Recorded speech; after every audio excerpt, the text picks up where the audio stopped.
Okay, I'll go ahead and call to order the Planning Commission for August 13th at 6:01 PM. Can I get a roll call, please? Chair Nicole Hendricks. Here. Jennifer Willard. Yana Semenova. Sam Skull. Here. Matt Constantine. Here. Ron Heberlein. Here. Andrew Carr. Here. Thank you. Thank you. Please join me in the Pledge of Allegiance. I pledge allegiance to the flag of the United States of America and to the republic for which it stands, one nation, under God, indivisible, with liberty and justice for all.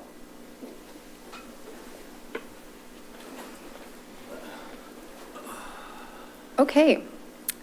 Next, we'll move on to citizen input. This is the time that citizens have the opportunity to address the Planning Commission regarding any item that is not already scheduled for a formal public hearing or public work session tonight. Therefore, if any member of the audience, either here in City Hall or via Zoom, would like to speak about any other matter of concern, please raise your hand or send a message to the recorder using the Zoom chat function so that we may hear from you now. If you have not already, please fill out a testimony card and give it to the clerk. Also, please state your name and address for the record, or state that your address is as provided on the testimony card. There's seeing no one in the audience. I'm not going to say anything about the podium or coming up to speak, but I will ask if there's anyone online. I currently have 0 attendees on Zoom. Okay, that sounds good. So at this time, we'll go ahead and move on to our next agenda item, which is administrative matters. The, let's see, July 9th minutes were previously distributed. Are there any corrections to the minutes? Seeing none, we will approve the minutes as distributed. Great. Okay, flying through. Next thing is a work session on the agenda for the Climate Action Plan. This work session is a chance for the Planning Commission to gain additional understanding of and provide guidance on ongoing legislative projects prior to a public hearing. As a courtesy, the Planning Commission will, as time permits, allow for limited public comment on the topic after staff have presented their report, for the Commission's purpose of continuing to understand the project. It should be noted that this is not a public hearing, and any participants are encouraged to participate in a future public hearing for legal standing purposes. And I'll go ahead and hand it over to the city team. All right. Well, good evening, Chair and members of the Commission. My name's Carrie Rappold, the Natural Resources Manager for the city. With me here tonight is Moria Brown. She's with the Consultants Sustainability Solutions Group. And so, yeah, we want to walk you through tonight the draft of the Climate Action Plan. You know, just provide a little bit of information, certainly in how we got to the point where we're at and where we'll be going from here. So basically, the plan provides a framework for how the city can move forward in terms of climate action.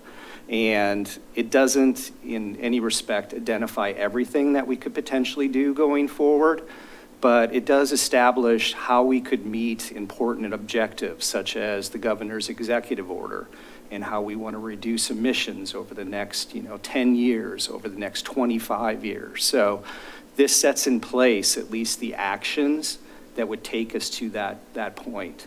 And Moria will discuss that more in terms of the work that they did to look at the different scenarios that were, done as part of the plan, and then how they did the modeling and looked at the actions that would be necessary.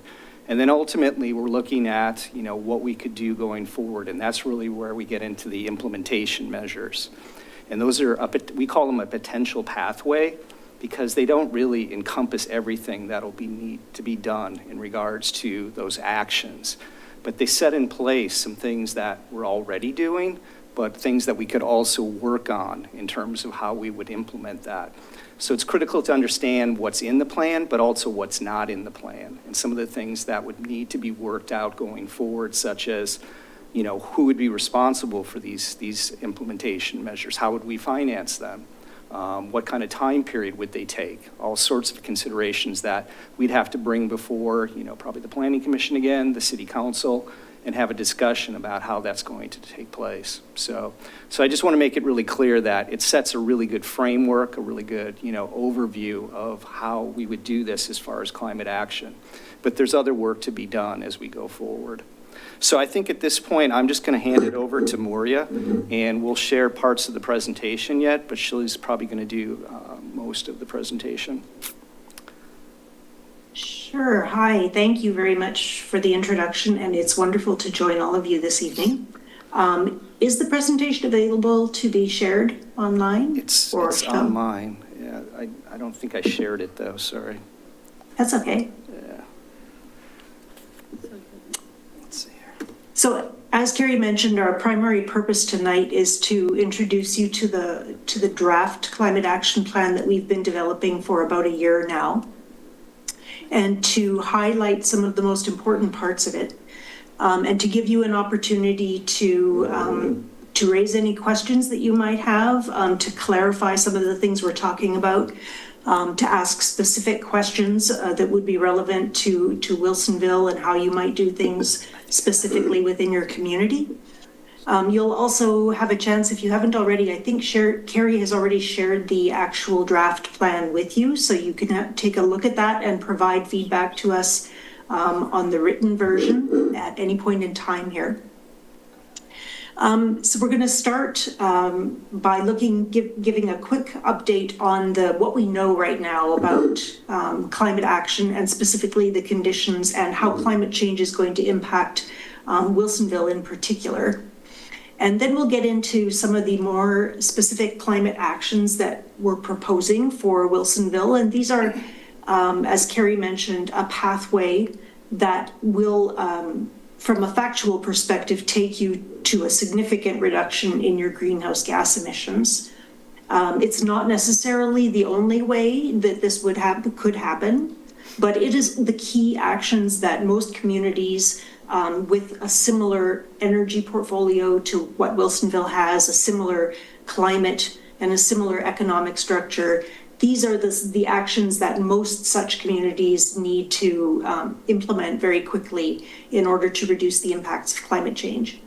And then we'll talk about some of the specific implementation measures that we've reviewed with staff already, that they've agreed would be good ways to get started on supporting this change and ways of taking climate action. And then we want to focus on how do we integrate this work into city work, because some of these things that need to happen within our community in general can't be done necessarily by a city. You don't necessarily have the authorities to take these actions in a really direct way. So what kinds of indirect ways do you have to influence people's behavior or to encourage this shift? And what will you want to advocate for at other levels of government to encourage them to take the authorities that they have to help you do this work? So we'll look at that briefly as well. So we'll start by looking at context, and we'll start with a couple of examples. I suspect many of you remember this event from 2021 when there was a heat wave that hit the Pacific Northwest that was really quite remarkable at the time, and it was unusual. It was somewhat new to have something that severe hit the community at that time. But since then, that has really changed, and even now, actually, just before I joined this call, now I'm on the East Coast, so I'm in a different place, but it's affecting everybody. And just before I joined this call, I got a critical alert that I'm on evacuation notice for a fire that isn't too far away from me. So I'm okay, I don't have to leave, but I have to keep watching these things. So this has changed quite quickly, and there are a lot of communities across North America and around the world that are experiencing a lot more severe events, and they are happening a lot more frequently. Next slide, please. Last month, the UN issued an announcement that the World Meteorological Organization has basically determined that it's unlikely that we can stay within the Paris goals at this point. We have hit 1.5 degrees for 1 year, and if we keep up 1.5 degrees above pre-industrial revolution temperatures, that's what we're measuring. And if we continue to stay that high above pre-industrial temperatures for a decade, we will have officially passed the goal of the Paris Agreement. So we will have surpassed how warm we wanted to prevent the world from becoming. So what does that mean for us then? In this quote on the screen here, sorry, you slip back, there we go. It says there's still a short window to stop things from getting even worse. I prefer to look at it differently. I think the way we need to look at it is how quickly can all of us do the things that are within our capacity to do, either as a city or as a citizen, or from whatever context we're operating in, to make the changes that need to be made. Because the sooner we make those changes, the sooner we can start to pull back these negative impacts, and the less severe they're going to become. So it's a matter of what can we do quickly, what's going to take a little longer, but how do we get this moving? How do we actually take these actions? Next thing. So in the context of Wilsonville, these are some of the facts that are being predicted by NOAA primarily, in terms of specific things that they expect to have change in the Wilsonville area. Some of these don't sound too ominous. The average daily maximum temperature will increase. Hot days will increase. But when we think about these things with a little more context, you can start to quickly develop an understanding of why this is going to be important. If the hot days are increasing from 4 to 17 by 2050, you're going to have to use a lot more air conditioning than you're using today, and that's going to increase people's energy costs. And that's something that is going to make a difference to people. And how are we going to address that? How are we going to prepare our city buildings even to be able to keep operating them without necessarily realizing a real increase in our costs for air conditioning? Freezing days is another one I would highlight. It doesn't seem bad initially that we would be going from 114 to 71 freezing days in a year. But the impact of that is that there's less time for the winter season to accumulate snow in the snowpack. And for that snow to accumulate is important in order for us to have an adequate amount of fresh water flowing down to us in the spring. So if we have less time for it to accumulate in the mountains, we're going to be experiencing shortages sooner. Next slide, please. How does the population of Wilsonville feel about climate change?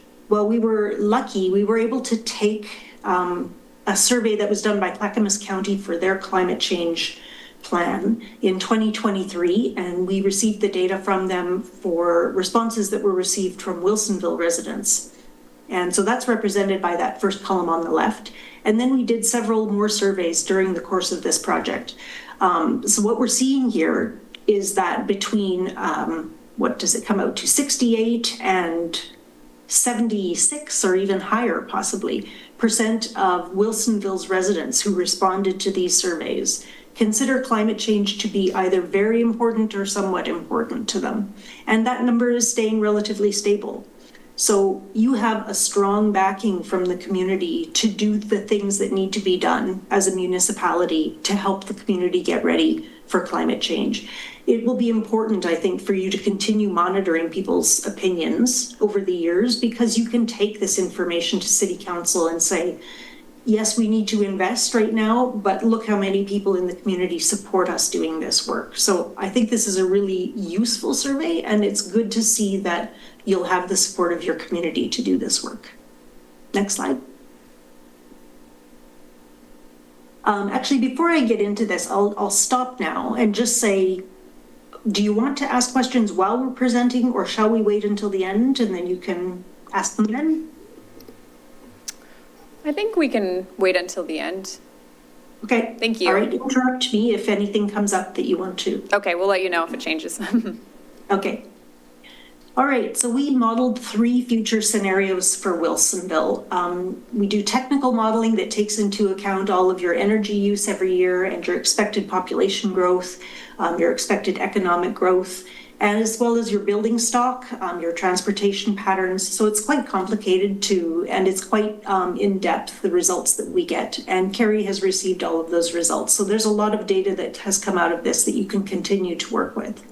But we modeled 3 scenarios for you. This first one is basically answering the question, what if we don't change anything about what we're doing and our population grows and the climate gets a little bit warmer? What would that do to our emissions? And the answer is what's shown on this slide. Overall, emissions would increase by 7% by 2030 and by 19% by 2050. And if you look at it by sector, you'll see that transportation emissions will actually go down just a little bit. And that's because of the improving fuel efficiency in vehicles. That actually will make a small reduction, but everything else will increase almost in proportion to population growth. Next slide. So then we can ask, well, we do have some plans in place and the state has legislation that is helping us already do some of this work. So how much is that going to achieve? Will that be enough to help us out of our conundrum? So we looked at the impact of the state's legislation, as well as some of the plans within Wilsonville that would affect emissions. So for example, some of your green community developments that you're planning and the little bit more densification around the town center. We incorporated all of that into our modeling to see what the impact of that would be. And the impact is that Wilsonville's emissions will increase by 5% rather than 7% by 2030 and by 4% by 2050. We see a bigger drop in transportation in this case, and we also see some reductions that aren't easily seen on this particular graph, but in some of the residential emissions, as well as in some commercial areas as well. But we still see an increase here. So our work is cut out for us. There's a lot of work that would have to be done to meet the goals that the state has set. And we're going to look at those soon. Next slide. Low carbon. So what we do after we've done those first 2 scenarios is we look at where your emissions are coming from, and we look at the areas that aren't being addressed by legislation and so on. And we draw from the things that other communities are doing and best practices to reduce your emissions to figure out what Wilsonville would need to do. And we selected 10 actions from 5 areas. We grouped them into 5 areas and we modeled that scenario out for you. So in that case, we do see a very significant reduction. We see emissions decreasing by 41% by 2030, 72% by 2040, and we're down by 83% by 2050. And as you can see, when you look at these graphs, the transportation area is still the area where we've got the most emissions. And some of that is outside of your control because you've got vehicles passing through your community and you can't necessarily control how those vehicles are fueled, for example. But that's an area that's true for everybody. So other communities where those vehicles are originating are facing the same kinds of challenges, and hopefully we're all going to take these actions together and we'll realize a greater reduction in that area than what Wilsonville can be directly responsible for. Next slide. So what has the state committed to? They continue to deliberate about how aggressively can we go to try and get these emissions down. But what they've committed to right now is reducing greenhouse gases by 45% by 2035 and getting them down by 80% by 2050. And both of those reductions are relative to 1990. That's sort of a standard that everybody assumes that's the point at which we've all agreed to measure as a baseline. So we've adopted those goals for the purposes of this plan. And that's what we're striving for, to get your emissions down to those levels that quickly. Next slide. So I'm just going to take over for a couple slides here. Yeah. So this graphic here, we wanted to create something that gave a sort of an easy way of looking at what the plan involves or what it entails. And so basically on the left-hand side, we had a city council goal that was part of their 23-25 work plan. That was the point that we initiated this project. And then as Maria mentioned, there's the governor's executive order in terms of those reduction goals that she just described. And so the idea here is that, we go across the the pathway here in terms of looking at these emission scenarios, as she described, in terms of identifying ultimately the low carbon scenario. And then that list of 10 actions or those 5 categories that are part of that. And then ultimately this list that's in Appendix A, the implementation measures that we've identified. But then, as I alluded to earlier on, there's a lot of work to be done yet in terms of taking those implementation measures forward. There are a potential pathway, potential options, but understandably, there'll be more that we'll need to do in terms of the actions. And there'll be work that we'll have to do in terms of figuring out the implementation strategy, the financial aspects. As I mentioned, who's responsible for doing this within the city? Is there someone that's going to take a lead in terms of doing that for the city? And then on this next slide, it just gives you an idea if we look at one of those potential actions or within those categories. And I'm sorry, there's a typo in here. That second one's supposed to say by 2050, retrofit all existing buildings in Wilsonville to reduce energy use by 50%, which is an incredibly ambitious goal when you think about the housing stock here or within any community. But within the implementation measures, there's 2 that have been identified that relate directly to this, and they deal with both the residential side and the commercial side through establishing a navigator program that would provide information to homeowners about how they could go about retrofitting their houses and using things that are more energy efficient or using solar panels, basically be, a clearinghouse for them in terms of that information. And then the commercial PACE program, which is focused more on the commercial aspect. And it would offer some of the same information, but ultimately probably some incentives, hopefully, to get, commercial businesses to move forward in that direction. And then it would all still be interpreted through this aspect of, how do we create a strategy that allows for us to do this? And, what financing or other aspects do we have to take into account? So I'll pass it back over to Moria.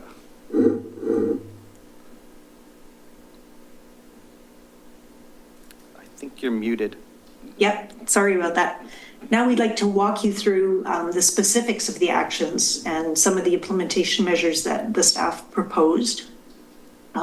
So these, as we've already mentioned, we have 10 actions and they've been grouped into these categories. These categories basically represent the key sources of emissions in Wilsonville and in most communities. Next slide. So we're going to start right off with buildings because buildings are a big source of emissions. And when we say that, what's causing the emissions is the use of natural gas and other fossil fuels, primarily to heat buildings, but also to generate power that's used for lighting and for any appliances and plug use, we call it. So there are 3 actions within this category. Basically, the first one is to address your existing building stock by retrofitting it and making it much more energy efficient. The specific action that we modeled was, as Carrie said, to reduce energy use in existing buildings by an average of 50%. And that can be done. It can easily be done, but it can take a significant amount of work depending on the age of the house.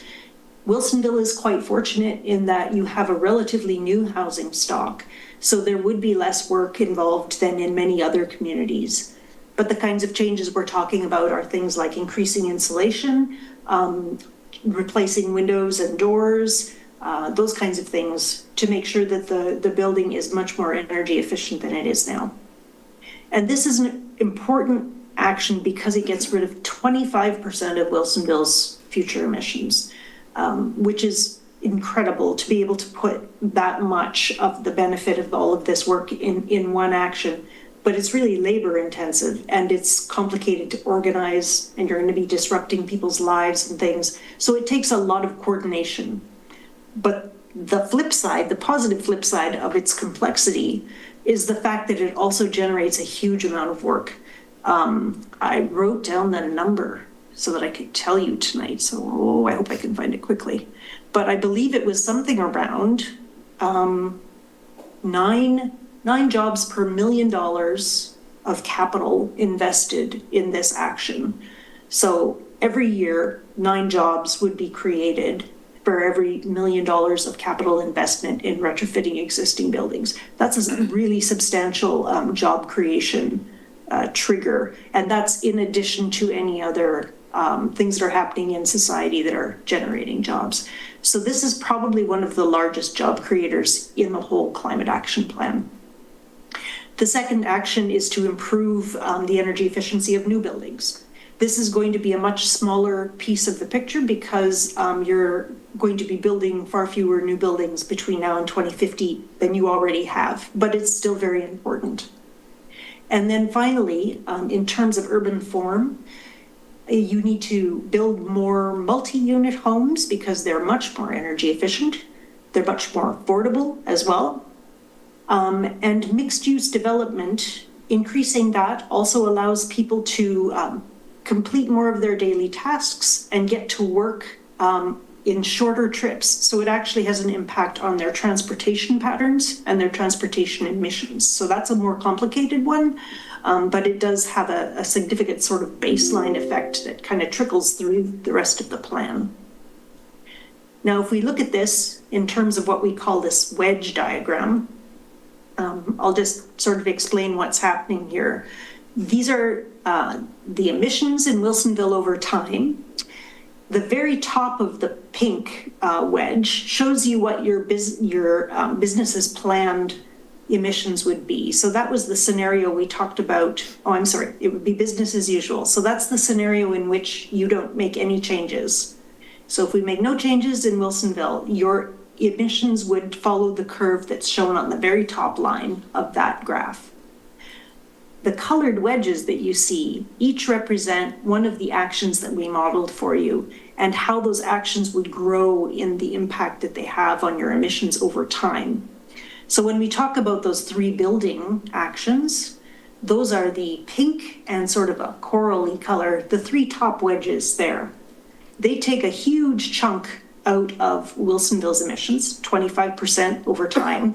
And you can see how, although it starts really small, as you slowly retrofit more and more buildings in the community, that impact grows, and then it stays big for a long time because those energy efficiency improvements stay in the houses that you're building. Improving new buildings is a much smaller wedge. That's the pale pink. And then there's a very thin wedge of building more multi-unit and mixed-use developments. But as I said, that one kind of affects other actions as well. So although it's small in itself, it has trickle-down effects. I also highlighted the building codes and weatherization item on this slide. That's a pale blue wedge you can see in the middle there. It's somewhat small, but that's actually a piece of the business as planned scenario, the second one that reflects how state changes to building codes will help. So there is a small impact from that, small but significant impact from the improvement of building codes over time. And that's represented by that pale blue wedge. Are there any questions there, or shall I keep going? Or I'll just trust that you'll interrupt me. You can keep going. I'll let you know. Thanks for Okay. checking. All right, so now we've talked about those actions for buildings. Now we can talk a little bit about the implementation measures, the ways in which Wilsonville can help make these things happen. So when we're looking at retrofitting existing buildings, Carrie mentioned a couple of these already. Retrofitting municipal facilities is one really important thing that a city can do and that you have direct control over. So making your facilities much more energy efficient, and even going so far as to install solar systems on them or waste heat recovery systems. Those kinds of things are ways of demonstrating leadership in the community. And they also have tremendous fiscal benefits. They reduce your operating costs dramatically. And especially if you install a solar system on top, you're going to have much lower operational costs. And those funds can then be redirected into projects or programs, or they can reduce the municipal tax levy. There's all kinds of ways that you can handle that. The Home Retrofit Navigator program, Carrie mentioned, it can even do more than share information. It can actually coordinate and guide retrofits that are made to people's houses It can refer you to reputable suppliers and contractors to do the work. And it can do monitoring and energy audits, and you can build all kinds of things into that with the intention of making it as easy for the homeowner as possible. Energy benchmarking and auditing is also a separate service that can be offered to help people understand how energy efficient their home is now and what they need to do to make the changes to make it better. Improving new buildings, we're looking at things that are perhaps more in the state's domain than in a municipality's domain. But there are still things municipalities can do. So reach building codes, if you can encourage those by offering incentives to builders to build to a reach building code rather than just to a standard code, that will incentivize them to do that work. Green roofs is another program that you can actually see.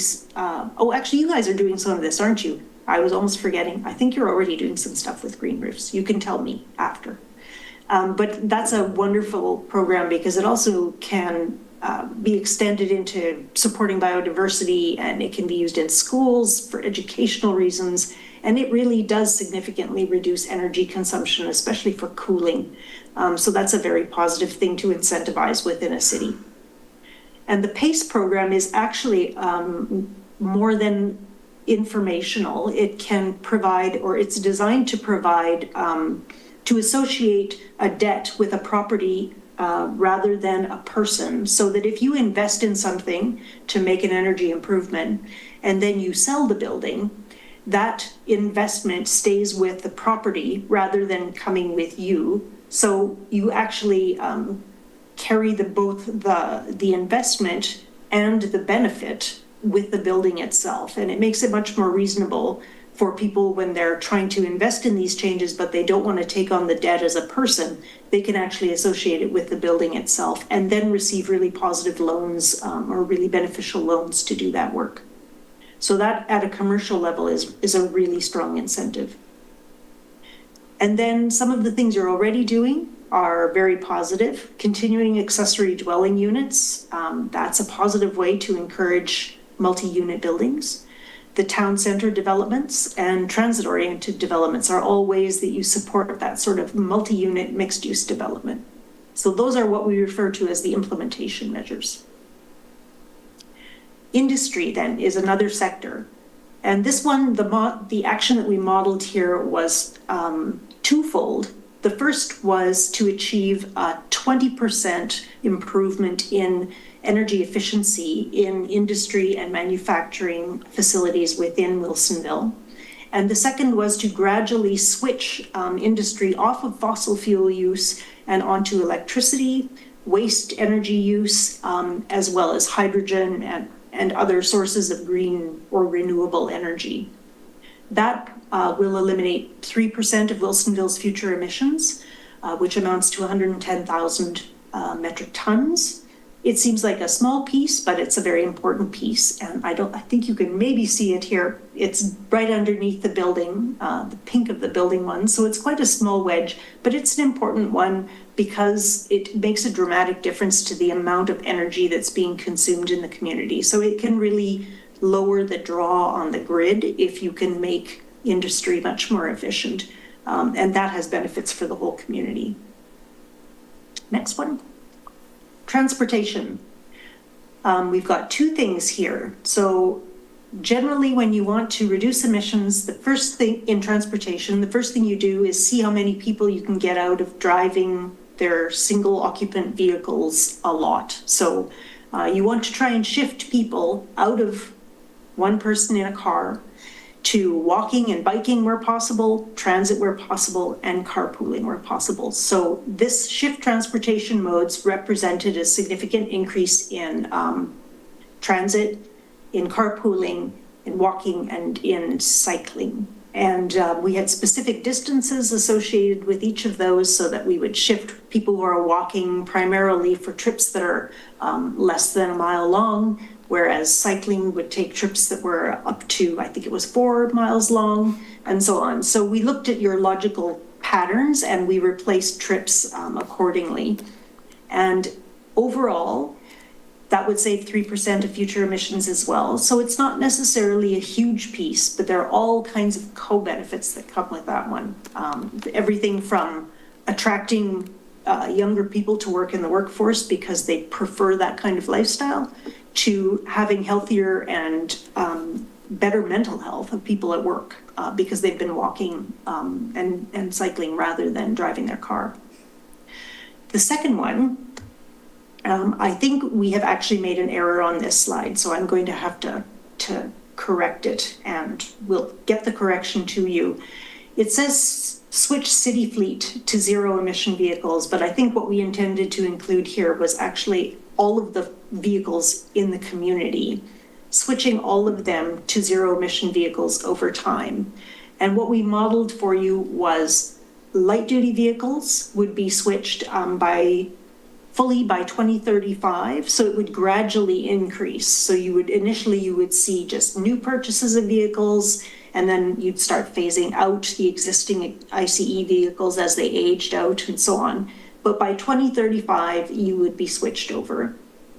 And heavy duty and medium duty vehicles, we're looking at switching those more slowly, and they would be switched out by 2040. So that is based on the federal legislation that was in place last year, and I believe is still in place, which was intended to see a really dramatic uptake of zero emission vehicles, electric and hydrogen, to replace the gasoline and diesel vehicles that we have on the road right now. But the number on the right, that was 1% of emissions, that is low. And when you look here at the graph, you can see that it's a much larger portion than that. So we have the little wedge for shifting transportation modes, another wedge for switching the city fleet, that's the bright yellow. And then there's that sort of turquoise wedge, which is a pretty big wedge, and that represents the transition to electric vehicles across all those other sectors. And although it says electric here, that could also include hydrogen vehicles. So there's that a fairly big wedge represented by the switch away from gas and diesel to electric and hydrogen vehicles. Next one. Yes, so looking at implementation measures related to this, how do we encourage people to do this? So you've already got some good programs in place. Employer commute options and safe routes to school are both programs that are good ideas and that should be encouraged and expanded if you can. Supporting your active transportation by having really good infrastructure and amenities like showers and really secure bike parking. That makes a huge difference to the number of people that you'll see using those amenities. And other things people suggested to us, some of these came from the public that we talked to, offering bike rebates for new residents. And you're also implementing some parking reforms and to align with state legislation. Those also support a shift in transportation modes. So all of those things are positive, and continuing and expanding on those kinds of ideas will help that shift. And then from the perspective of switching the city's fleet, the city's vehicles, there are procurement policies that you can put in place to switch over your fleet as quickly as you possibly can. You can also participate in purchase programs with other cities, so combine your purchasing power and approach a particular maker of cars and get them to actually schedule providing these vehicles to you and give you preferred pricing. That's becoming more and more common. So that's also an option. And continuing to implement EV charging for the community will encourage that change and reduce people's anxiety about whether they'll be able to charge when they need to. Next slide. Renewable energy is another big piece of the puzzle. And you can see here that there are two big chunks here. So maximizing solar potential. And what we modeled here for you was a fairly large change, which I wrote down. This involved installing 36 megawatts of rooftop solar on new buildings and another 297 megawatts on existing buildings. This is similar to what a program called Google Sunroof estimates. So it actually looks at your rooftops and figures out which ones have good potential for solar. And then it calculates for you approximately how much Wilsonville could hold. So we used a similar estimate to that. And that would achieve 33% it would eliminate 33% of the community's future emissions. So that one's a really positive one as well. And I think there is still the federal tax rebate for those is still in place for some time yet. So taking advantage of that as much as possible would be very positive. And then we modeled something we don't often model, but it's procuring green electricity, not only for a corporation or for one, in selected cases, but actually for up to 30% of the population of Wilsonville. So if we could get 30% to purchase green electricity from a utility provider, that also would significantly reduce future emissions. And I think the date we had associated with that was by 2030, if we could have 30% of the population purchasing green electricity, that would eliminate 30% of your emissions almost. So that's another very positive one. And I think that's close to about a doubling of where we're at currently. I believe it's 15% in terms of the community. Yeah, great. So if we look at that on the wedge diagram here, it is the orange sections that are sort of in the middle, and then they disappear. They disappear because the state is requiring that the grid become emissions-free by 2040. So this takes a big chunk of emissions out of the middle of the time frame from right now until 2040. And it's important that we get that total level down as quickly as possible. So that's a very important piece to implement, even if eventually the grid will take over. Next slide. So here are some examples of implementation measures, ways to make this happen. So again, installing solar on municipal facilities, providing additional education, and even small additional rebates for solar PV installations. If people can stack those rebates so that they can increase the amount of a rebate they'll get overall, most installers are happy to coordinate that rebate, those stacking of rebates, and then it makes it very easy for people to participate in those programs. Making the purchase of renewable electricity easier than purchasing non-renewable. So if you actually set it up in cooperation with the utilities to make it a default, so that if you don't tell us what you want, we'll default you onto green electricity. That can make it a simpler decision for people. They'll actually tend to go with the default, even if they're aware that there is a difference between the two. And that can be a positive way of encouraging people to do something good. So that's something that's being used in a lot of communities as well. Waste diversion. Using programs, well, we'll talk about the programs and the implementation measures, but there are many ways to increase waste diversion. Everything from decreasing the amount generated in the first place to recycling, reusing, encouraging circular economies in specific industries, and diverting food waste.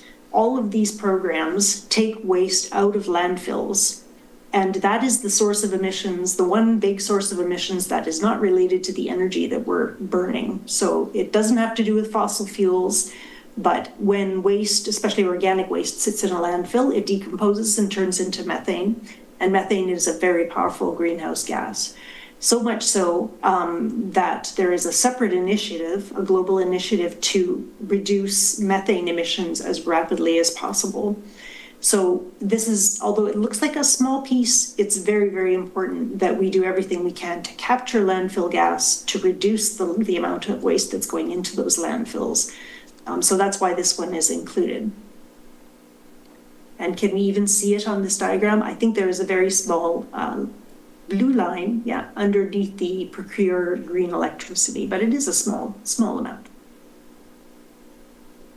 So ways the city can support this, developing a circular procurement policy for the city would be a very positive thing to do. And so that would mean expressing preferences in your RFPs or in your procurement practices for reusing materials that can be reused for the purposes that you need to use them. For example, if you're building bike racks, if you can reuse steel that's been used, scraps of steel that have come out from another process, you would give a preference to purchasing those kinds of products, for example, or recycled paper. Those kinds of things all increase the amount of waste that we keep out of the landfill. And then continuing to refine and expand the solid waste pricing that you already have in place. That's a very positive policy for you to have. Many communities don't have that, and it's very helpful to get residential and commercial waste volumes reduced. And then green infrastructure. And Carrie told us right at the beginning of this project that it's important that this project align and that this plan align with the urban forest management plan that you've already got in place. And there was another one as well. What was it, Carrie? Well, we're developing the natural area management plan. Yes, that's right. So these three plans fit together very nicely. They're very much related to each other. And investing in the urban forest covers planting additional trees, but also the maintenance of the health of the trees, ensuring that they stay alive and that they can actually grow and sequester emissions for you. Healthy forests, healthy grasslands, healthy wetlands, all of those lands sequester carbon as the plants grow. In some cases, depending on how they grow, like wetlands can actually release some carbon, but keeping those landscapes healthy in general sequesters a significant amount of carbon. And it also improves the quality of life. It removes air contaminants from the air. They act as filters for rainwater so that they stop your infrastructure from overflowing or flooding by diverting the water into the tree's leaf canopy, but also into the tree's structure as well. So they offer all kinds of benefits that can be financially quantified, but they also sequester carbon. So they're an important part of a climate action plan. And one project we should all be excited about for a number of reasons is the Coffee Lake Wetlands Restoration Project that Metro's doing. There are extensive peat soils that are going to be activated in a way that they haven't been for a long time. And so those soils are some of the most effective in the world of sequestering carbon. So that'll be one of the awesome. Nice results of that project too. Yeah. So that one is going to be a very small little wedge in there somewhere. I can't even find exactly where that line is. It's a small piece, but it has so many co-benefits that those are in some ways more important than just the tiny wedge that it takes out of the carbon picture. Examples of how we can do that. You guys already have a lot of good programs in place for this, but encouraging wildfire resilient construction and landscaping, using drought-tolerant landscaping in city parks, and continuing to manage invasive species. A lot of these particular examples that we're showing here have something more to do with the second part of climate action planning, and that's the resilience side. So as the climate continues to change, we have to be building our communities differently to ensure that we're safe and that we are prepared for the changes that are coming. And that's a lot of what these are talking about. So as the climate gets warmer, we have to manage different invasive species and different illnesses even that are able to survive in warmer temperatures. And all of this comes back to how we manage the landscape, how we manage our natural environments around us. So it has benefits on both sides, both in terms of reducing emissions and in terms of preparing us to live with a different climate. And then we also have a 6% goal of increasing our urban forest canopy. That's within the urban forest management plan over the next 20 years. Yes, and that's also important for cooling in particular. So I'm just go ahead, Moria, sorry. Oh, go ahead. I was just going to say, I'm going to finish it up here. Did you have anything else, though, you wanted to add before I did that, Moria? No, you can take it from here. Okay. So as as I've mentioned, there's work to be done as we move forward. And so I know that, there's work that we want to do with the planning division in terms of looking at basically how are we addressing some of these things already within our comp plan or our city code. There's the direction that comes from the state legislature, from the governor and the executive order. We'll have to see how things go over the next few years in terms of the federal direction, but there are a number of things that are still in place that will be, very helpful. And then, what opportunities there may exist for potential financing and things that the city can make use of. And then we're just going to have to spend some time over the next, subsequent years looking at, the implementation of the measures that we have identified, determining what other measures we may want to add to that list, and, making decisions about how will we structure that in regards to how the city does that. And so, I want you to take away from this that certainly there are those next steps, but this plan does establish a great framework for how we could meet those goals, especially those goals of trying to reduce it by 45% by 2035 and 50 or 80% by 2050. So there is, a basis for what we're doing here that this plan would provide and, identifies potential pathways that we could use to move forward. So that's our presentation. We're certainly here to take any questions you have and have a discussion. Great, thank you both for, the presentation. I'll turn it over to my fellow commissioners to see if you have any questions or thoughts that you want to share. Commissioner School, go for it. Good work. The plan looks really good. It's got a lot of great detail in it and points us what I think is in a priority and right direction in terms of addressing climate. I was actually just on the East Coast and talking to some people there, telling them about what happens here in Wilsonville as compared to what's going on the East Coast, and this is not even on their radar and everything. So it's much appreciated that we're moving into this. And I may have asked this question when we did this presentation before, but I'm quite concerned about the federal, responsibilities and the federal actions that are taken. I get the politics of it all, and it will probably have a negative effect on the financial side, but there's a lot of great metrics in here, and I'd be curious to see over time if we take away a lot of things that have been done over the last 20 or 30 years that have actually improved things. We take that away over the next 5 to 6 years or 8 years, who knows how long that will happen. Right. What kind of effect will that have on the metrics that are in this plan? Will it make it a taller order in terms of what we have to do to kind of stay on track? Yeah, maybe I'll let Moria, do you want to start with an answer and then I can provide?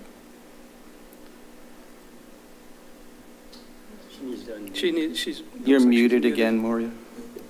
I'm sorry. Yeah, the work that has to be done in terms of the amount of transition that has to happen remains the same. So there isn't any federal legislation that's reflected in the modeled actions, except possibly the fuel efficiency standards for vehicles. So that is a small decrease that we saw in that very first slide. The federal government is working on finding a way to remove that fuel efficiency improvement. So that would be the only sort of quantifiable change. The biggest change will be in terms of the funding that is available to support you in making these changes, as you mentioned. But there are a lot of communities, there are a lot of states that are stepping up to continue a lot of that funding as much as possible. And we're also seeing a lot of indications from the auto industry. Today, I read an article indicating that they're continuing to go full speed ahead with EVs, and they're going to release much more affordable EVs, despite what the federal government is doing. So there's a lot of momentum now that I think will keep us moving financially, in particular, even though the federal government has really changed tack. Yeah, and I'd say in some ways, we're probably more dependent on what's happening at the state level and the support and guidance and direction that will continue to happen at that level.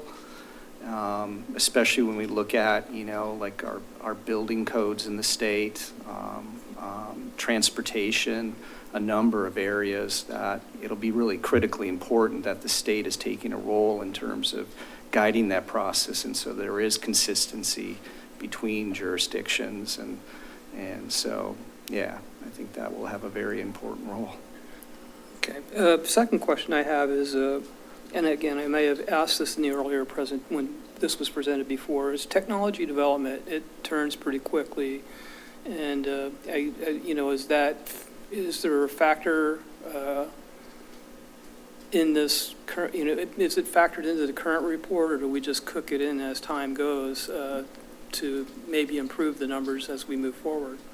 Could you speak to that too, Moria? Yep. So the area where that would become most important would be if we did what we often do next after we complete a climate action plan like this, is to do a financial analysis, which would give you a really good picture of the capital investments required and the savings in maintenance and in energy costs and so on over time, to give you a good picture of what you're going to need to budget for and who's going to be paying for it, whether it's going to be the municipality or the residents or businesses and so on. And when we do that, we will often take technologies like solar, for example, and decrease the capital cost over time by a certain amount to reflect the fact that efficiencies in manufacturing production processes improve over time. And so that's how we reflect those improvements in technologies as they're changing. Thank you. Commissioner Carr? Yeah, I'd like to start by saying this is a very well done and complete report. I'm curious with the appendix, what I would like to see on that. I love the potential benefits, but I'd also like to see the percent eliminations by each of these, because I did notice that some of them are almost inefficient and contrary to what we'd want for the future. So it'd be interesting to see how much of the greenhouse gases those ones eliminate. Okay. Because again, when we get to the financial aspect of it, it's going to be if I got $1 to spend, where am I going to spend the majority of it? I don't want to spend it on inefficient processes. So. Yeah, But yeah, overall, it was very good. Okay, thank you. Yeah, we didn't, we modeled the emissions associated with the action, so that would basically be a step forward, going forward. But maybe could you comment on that, Moria? I'm sorry, I didn't quite understand. Well, the Commissioner Carr was asking about, he was interested in like the specific emissions reductions associated with each implementation measure. And I was saying that, we modeled what was associated with the actions, but it's not down to the level of each implementation measure and how we might address that as we're going forward.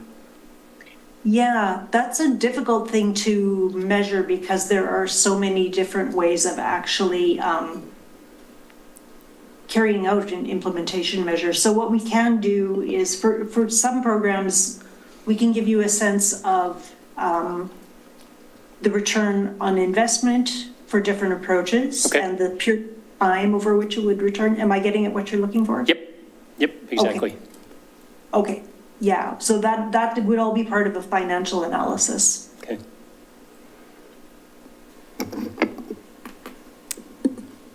Other thoughts? Commissioner Heberlein?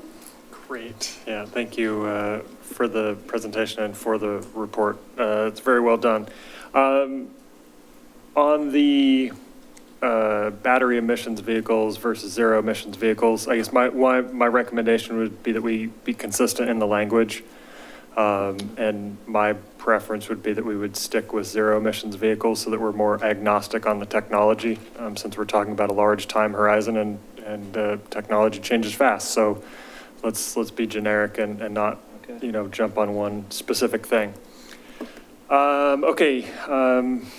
This one, I didn't see anywhere, but it's one that's always been in my head. So I don't know if it's relating towards the green infrastructure or the emissions for residential, industrial, commercial, and the city emissions itself.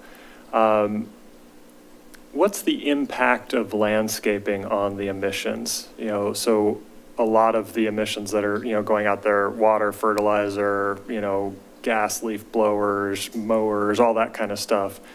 Where is that attributed to in all of this? And do we know what magnitude of an impact it has? And if there's anything we should be doing going forward to help reduce that impact? Yeah, I can answer part of that, and I'll let Moria take on some of that too. But so one of the things that I had to actually do as part of this as the project manager, I had to gather all this data that we have in terms of energy use. And so that included the wastewater treatment plant, the water treatment plant. So when you think about landscaping, there's a cost associated with it in terms of what it costs to actually produce that water that comes from our treatment plant and the energy that's required to do that. And so we compiled all that information and looked at, what that is on an annual basis. And so that's a component of it, that if we're going with xeriscaping or drought tolerant landscaping, you're certainly going to eliminate the irrigation aspect of it. And so there's going to be a cost savings, but there's going to be a reduction in emissions associated with that energy that you're not using. But I'll let Moria respond to that also. I'd say you hit the most important one there. It's the use of, the biggest piece of it is the use of treated drinking water for irrigation of landscaping. Takes a tremendous amount of energy to actually treat that water up to a drinking level standard and then to use that water for a purpose for which that standard wouldn't have been required. And then some of it flow back into the wastewater or the stormwater system where it might get treated again. There's a tremendous amount of energy use there that is often fossil fuel based right now. So that is the most significant change. And there's many things you can do to subvert that. You can use rainwater, you can encourage the use of rainwater and so on. But all of those other factors, I think, a lot of them, the ones you mentioned, a lot of them can be addressed by slowly finding ways to shift away from gas lawnmowers, gas leaf blowers to electric ones while encouraging the greening of the electricity sources as quickly as you can. That's the shift you want to encourage. So you can do that in many different ways, and whatever ways work in your community would be positive. Great, thank you, appreciate that. Yeah, thanks. Okay, a couple of specific things in the report.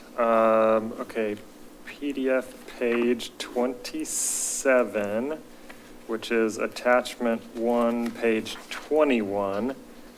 The header is climate actions can provide municipalities with new revenue sources. And then it lists examples of opportunities for new revenue sources. I guess the feedback I had when looking at it was most of those opportunities for revenue sources were really being related towards cities that aren't similar size to Wilsonville. Mm-hmm. So my recommendation would be is, if possible, have revenue source options that would be more applicable to the city of our size and not to, say, New York City or Vancouver, BC or something like that. Okay. Okay. Let's see, PDF page 38.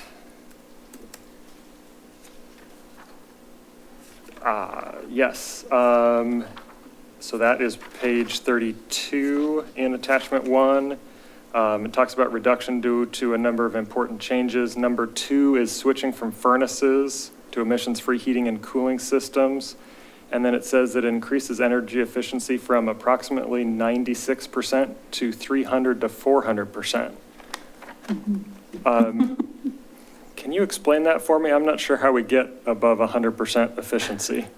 Yeah, I have asked that question before too. The way that that works is basically that you, in using a heat pump, you are using electricity that translates in combination with the heat exchange process to produce 3 to 4 times the amount of energy in heat that it takes in electricity to make it happen. Does that make sense? So if it takes you 1 kilowatt hour to run your heat pump, you will produce the equivalent times 3 or 4 of heat or cooling in the space that you're working in. Okay. And so that translates to a 300 to 400% efficiency. Okay, got it. That makes sense. Thank you. Okay, last question. Have we or can we quantify how large a part of the emissions reductions would be attributed to the town center development? And the reason why I asked that, I guess, is more towards Dan and Miranda on that may be an opportunity for us to help explain the benefits of the town center development in its current form, is the benefits that we may see in the future in terms of meeting our climate reduction goals. So I know there's a lot of talk around that and a lot of consternation on the existing plan, so it may be something else that we can talk about in terms of, even if we are making changes, trade-offs that would occur if we did change things. Do you want to speak to that a little bit, Maria, in terms of like mixed-use development and whatever we captured specific to the town center area? Yeah, we do have the analysis at a geographic level, and I believe the town center fell within a single zone of the city from our modeling perspective. So we can definitely pull that information out and share it with you. It was based on some broad assumptions about what would happen in that area, and it may not be as specific as what you would be looking for to support the work you're doing, but we can definitely pull it out and give you what we have. What we did definitely was not focused on any sort of detailed analysis of the development that's happening there. So you may want more than what we have, but we'll share it with you for sure. Okay, appreciate that. Thank you. That's all I got. Go for it. Carrie, well done. Thank you. I appreciate the progressive nature of the report and the plan that's laid out. My only recommendation is this is a climate action plan, and you use some words interchangeably. You call it implementation measures. In the executive summary, you just say identifies 10 significant climate actions. But when you go to the actual plan, and that's what I care about, what is the action that we're going to take? Now we call it low carbon actions. And then in that is the discussion about implementation measures, and then it goes into those different sections. I think it would be better to be more simple and to the point. What is our action plan? And I sort of had to go back and forth a few times to figure out what are we proposing. Right. But I love the plan. I think it's great. Just might be a little easier to read if it was more clearly stated and use simpler language as the Okay. title. We could look at that, and do you think that graphic that I shared, that I described, that if we had that more towards the front or at the front of the document, do you think that would be helpful to understand that pathway that takes you from why we're doing this plan through, Remind me where, Carrie, which, I'll go back. it was in the PowerPoint. Yeah, sorry. Let me see here. This here. So there's even a different graphic we developed for this that, I don't know, I think the slides towards the end provide a summary of the actions that we're proposing. I'm not sure this is specific to the actual plan that we're trying to implement. yeah, this is basically the outline of how we got to, really sort of the end point in terms of the Right. implementation measures. Right. And so, yeah, but I would want to look Something at to think anything about. that makes it clear Yeah. or, doesn't create confusion. So, Yeah. Do you have any thoughts in regards to that, Moria? Well, we can definitely look at how we're laying it out to try and make the relationship between the high level important things, the middle level, and then the really specific things really clear. We can definitely take a look at that. We don't I call it think- low carbon elsewhere, right? That wasn't a term that you used readily. You used implementation, or you used action plans. Those are good terms. The low carbon, obviously, it's important, but I Yeah. struggled with the title. Okay, yeah, it's just the way that the scenario is identified. Right. Compared to like the business as usual, business as planned. Understood. Yeah. What are we going to do? What's the action Yeah. plan? Tell me now. Here's 10 things. I love the way you laid it out. Tell me what those are. Okay. Anyways. Maybe we could Well done. pull that further to the front in terms of, yeah. Yeah. I'll talk to Moria and we'll see what we can, yep. Thank you, though. Awesome. Well, my reaction is I'm very excited about the plan, and there's so much interesting information around the modeling, and exciting and also kind of just intimidating. So I am anxious to see, the conversations around, responsibilities and financial. And one of my thoughts during I think it was around the waste and just when we look at procurement, like thinking about recycled options or encouraging recycled options, but I always think, but those right now they're more expensive options, right? So just thinking about the costs that are involved in each of those, it'll be interesting to see those conversations. And then I had one specific question. It's in the draft plan, in the conclusion of the draft plan, page 53 in our meeting packet. It's page 68. And it talks about the third priority to replace the use of fossil fuels with zero emissions. And then in the bullet points, it says this category of actions will also further reduce the long-term affordability of home ownership in Wilsonville. And I think it's supposed to be further increase the long-term, I hope, the affordability. So if we could update that, that was one thing. I was like, wait a minute.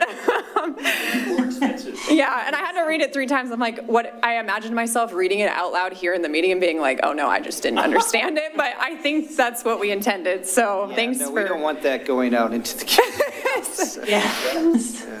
Thank you for doing that. Yeah, no, thank But you. no, I really enjoyed the report, and I'm just excited to see next steps. So. Yeah, we are too. So just to comment on that, the next step, we'll be looking to bring this, to the Planning Commission for a public hearing on October 8th, and we will take your input and address that as part of updating the plan and creating that final plan, and then be presenting it that night. Great. Yeah. Thank you both. I appreciate it. Thank Oh, you. sorry, Commissioner Skoll. sorry, Yeah, yeah, one go more ahead. comment. One or more, question. when you roll up the financials for this in terms of cost moving forward, and I don't know, it'll probably be yearly, it could be however you structure that. Is there some way that we could tell the public what the cost of doing this is, but also, kind of like a cost benefit package where the cost of doing this is going to, benefit you, but if the cost if you don't do it, Yeah. what's that cost going to be? And, from a city perspective and also from an individual perspective. Yeah, could you maybe just, as we've alluded to like this financial analysis or strategy, but maybe Moria, if you could just give a little bit more detail about that since you've done some of those before? Yeah, so yes, definitely. The financial analysis will tell you what the costs are going to be to initiate these changes, and who will likely bear those costs, and who will also realize the benefits of avoided maintenance and energy costs and so on. There's another important perspective to consider, which is exactly what you mentioned. What is the cost of not doing this? And that has sometimes been referred to as the social cost of carbon, but you don't have to call it that.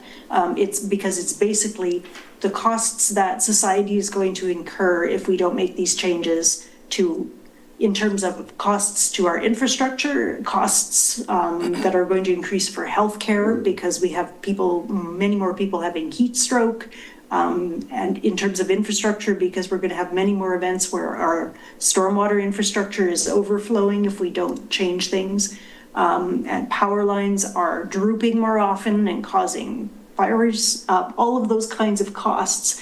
And there's a lot of work going on to constantly update what those costs are, and who's going to bear those costs. So that's a really good way to provide some context that offsets some of these investments that we have to make, because that social cost is increasing rapidly every year that passes, and it significantly outweighs the capital investments that would have to be made to avoid the costs. So it's a very positive way of framing it, for sure. And it can definitely be built into a financial analysis if we are to do one for you.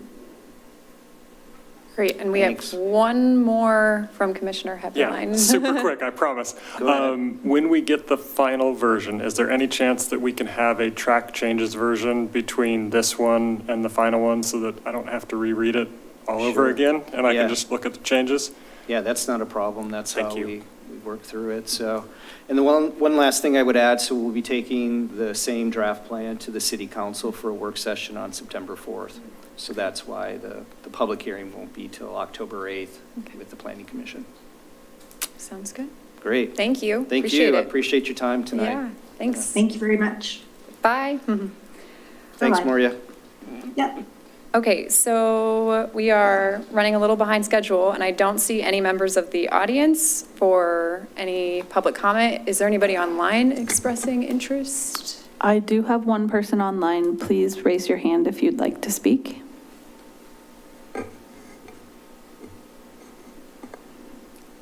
I see no hands raised. Okay, then I'm going to continue on to our next agenda item, which is just informational, the city council action minutes and our work program. I was actually curious, I noticed the legislative update from like the 2025 session. Is that just going to be an informational item about, the impacts? And I know there was a lot that happened, so it's going to be a lot to navigate. So anyways, I'm just curious on that front when we plan to hear more about that. Yes, just educational. Okay, You'll have more work in the future. That's right. okay. There is a town hall at the Tiger City Hall? Public library, Public Library on the 23rd. Yeah. So if you want to get it from I'll be there. the state commissioners, you can get it there. Yeah, and we're still digesting. Just this week, we finally got the state's version of what happened, so we're still Okay. digesting it. And I know I need to talk to Amanda probably about a couple things and, Her face. yeah, Good. Okay, So probably this fall sometime. yeah, sounds good. later in the year. Great. Any other items from any other commissioners you want to mention right now? All right, with that. I have one, I Oh, just yeah, have go for one it. item that I'd like to mention to the commission. I had the honor today of attending the memorial service in Wilsonville Town Center for our former commissioner and Senator Yeah. Aaron Woods. And there was a bench or a plaque that's been placed on one of the benches in Town Oh, Center, nice. just in front of the Parks building and facing towards the fountain. So I just wanted to let, many of you served with Commissioner Woods, either on the board or on this commission, know him well, know the impact that he had in this room, in this city, and in the state. And I just wanted to, it was a beautiful day today in honoring him and in meeting his family. And I just wanted to share that with all of you so that you could go sit on the out. bench Yeah. and reflect on all of your experiences with Commissioner Woods. So just wanted to share that with you all. Thank you, appreciate that. Thank you. Okay, well, with that, I'm going to adjourn the meeting at 7:20 PM.